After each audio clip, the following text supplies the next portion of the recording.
Hey there, Alan. Doing well? It's been a while. Oh yeah, it has, hasn't it? I'm doing good. You moved recently, right?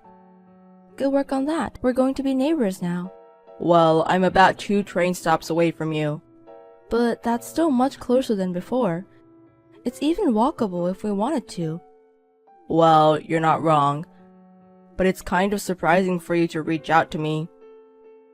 Our mom told you to check in on me, didn't she? She always says that, doesn't she? It's not like siblings with such an age gap chat all the time. But I guess it's good to touch base every once in a while. We haven't really talked since your wedding, right? Is that so? Yeah, it is. And it's been a while since we last saw each other. You didn't even show up for New Year's or Grandpa's memorial service, right? Well, yeah. You'll at least come home for Thanksgiving, right? I'll be there. It will be nice to see you. No, I'm not going back home. Why not? Even our cousins are gathering at our parents' house. Alan, you shouldn't ignore family gatherings. Well, I'd like to go, but Mally doesn't want to, so I can't. What? Mally? Yeah, that's right. She seems to have something against her family, so she doesn't like going to her family gatherings. Why? Did we do something to upset Mally? No, we didn't. She just seems to think we're a poor family and she doesn't want to associate with us. She thinks our poverty is contagious or something. What? We're not poor. We're not particularly wealthy either, but isn't Mally being a bit rude? She probably looks down on us because we're from the country. Mally's from New York City, you know. All her relatives are New Yorkers and they don't know much about rural life. What? That's infuriating. Just because we're from the country doesn't mean she can look down on us. So, are you avoiding us because of her? I tried going back home alone once, but Mally got really upset, so I had to give it up. She won't even let you go home? Going home is a given. And besides, Alan, you're the oldest son. You can't just ignore your family home, right? I know, but she doesn't seem to like me getting along with my family. When Mally gets in a bad mood, it gets really bad. She even throws plates when she's really upset. That's terrible. I don't deal well with people who lash out like that. Throwing a tantrum when she's upset? She's acting like a toddler. Well, she's usually nice and a good wife. Anyway, that's why. I can't go home for a while and I can't go to the family gatherings. Please understand. I can't accept that. That's not fair. It's strange that you're the only one who can't attend family gatherings. Do you really need to go along with Mally's whims to that extent? I'm not planning to let this go on forever. I'll think I'll be able to go home at least occasionally. I'll try to negotiate with her when she's in a good mood. You have to negotiate with your wife just to go home? You really have a tough time with your high-maintenance wife. So, you think so too? Mally is just too demanding. No matter how you look at it, she's too self-centered. You're too accommodating for tolerating such behavior.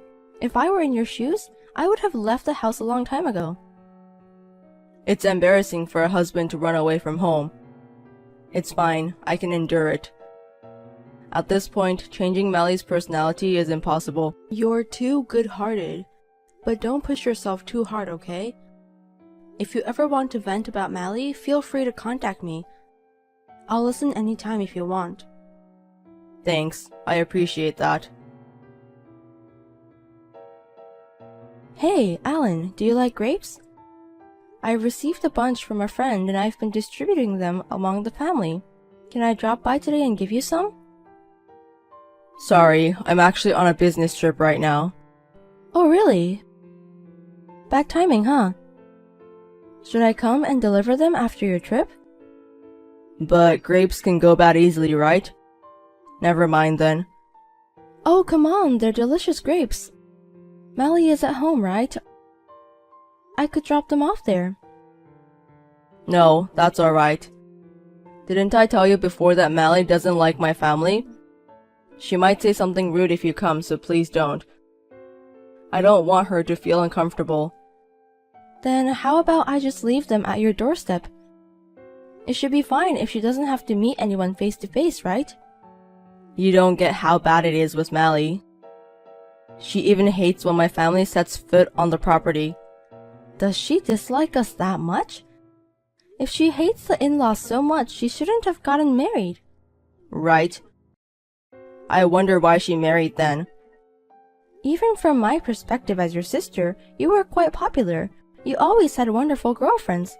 Why did you end up making a mistake with your marriage partner? Who knows? I met Mally through a friend's introduction. Actually, most of the time I've got a girlfriend, it's been through a friend's introduction. You have quite a wide social circle. Well, it's not too bad.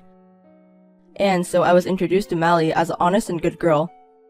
Honest and good girl? Where? She wasn't like this before we got married. I thought she was a kind woman.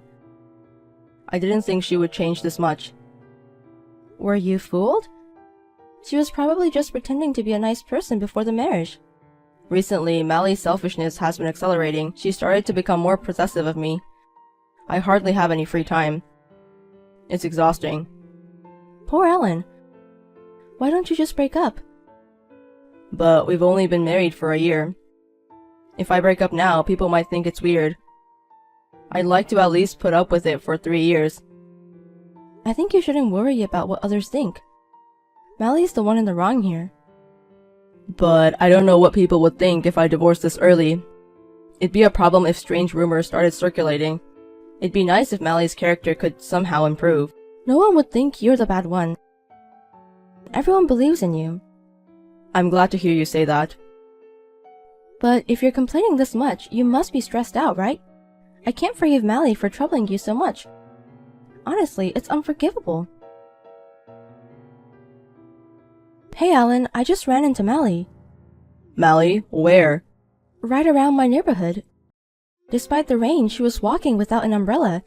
She was all wet, so I took her in. Sorry if my wife caused any trouble. I'll come and pick her up right away. Aren't you on a business trip though?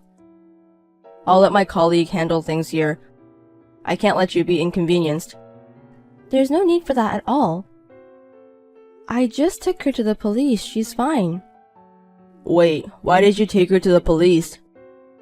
Did Mally do something? No, she didn't do anything. Then why take her to the police? Because Mally is a victim, right? She was a wreck when I found her.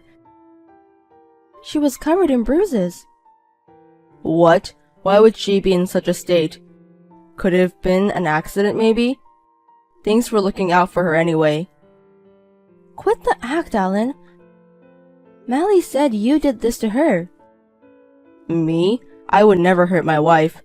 She said you kept her confined at home, securing the door from the outside, like she was being treated like livestock.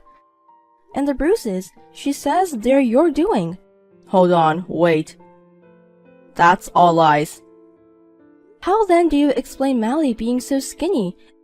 These are signs of physical abuse. Stop with the bad excuses. Alright, I'll tell you the truth. I didn't want to have to say this, but Mally has mental issues. She would sometimes get violent, so I had to keep her in the room. I had work and I was out of options. She didn't seem mentally ill to me. She even talked normally with the police. She might seem fine on the surface, but it's different. Even if what you're saying is true, it's still strange. Why didn't you take her to a hospital? I didn't want any rumors.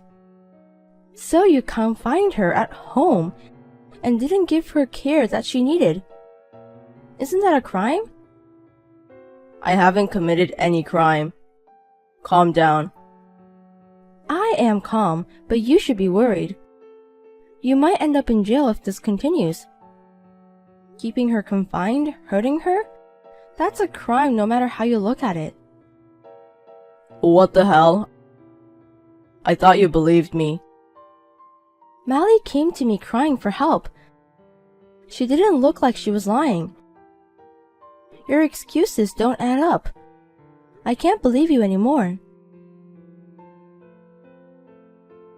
Did you say anything to her parents? I was not allowed into the house. I've told the mothers not to harbor Alan if he shows up. It's not for his benefit, so he should just face his crime quietly. I was attacked. By whom? After returning from a business trip, Mally's family had arrived. I was nearly punched. I was the one who contacted Mally's family. Did you betray me? Don't say things that sound bad. Of course I would inform the family.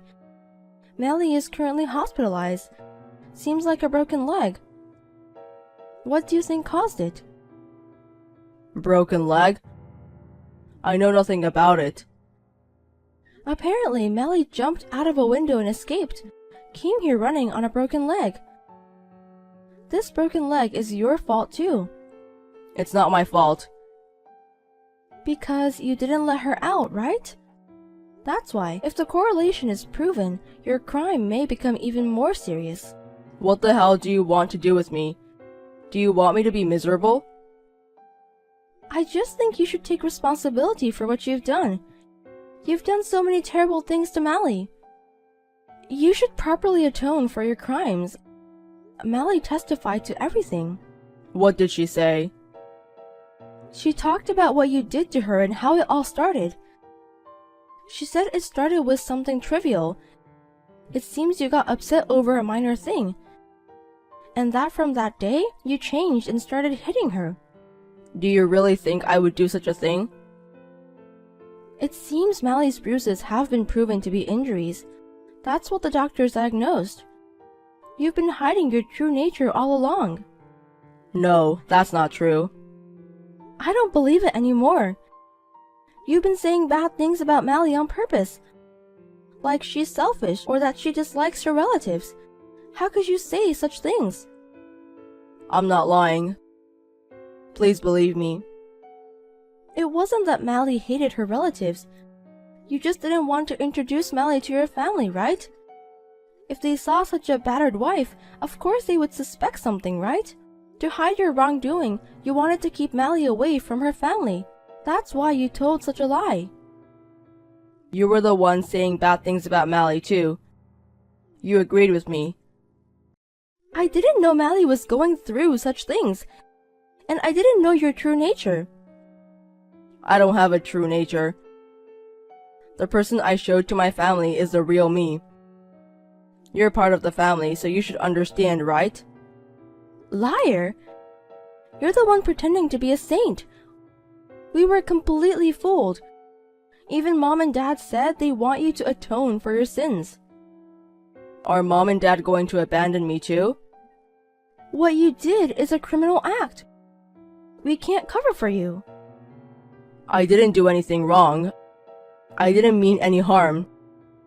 I just wanted Mally to reflect and change her behavior. There was no need to go this far, right? To even cause her injuries.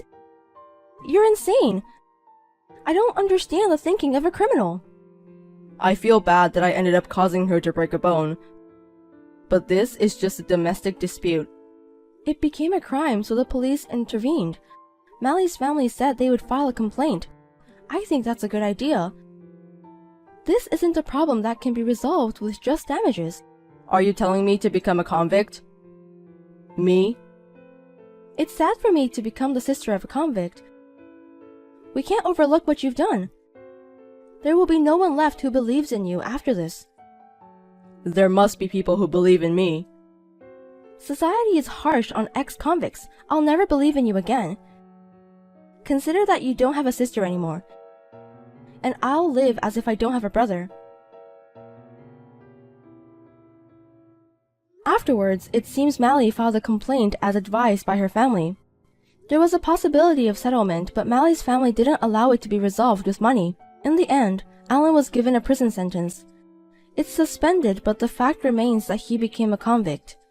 Because of this incident, Alan lost his job.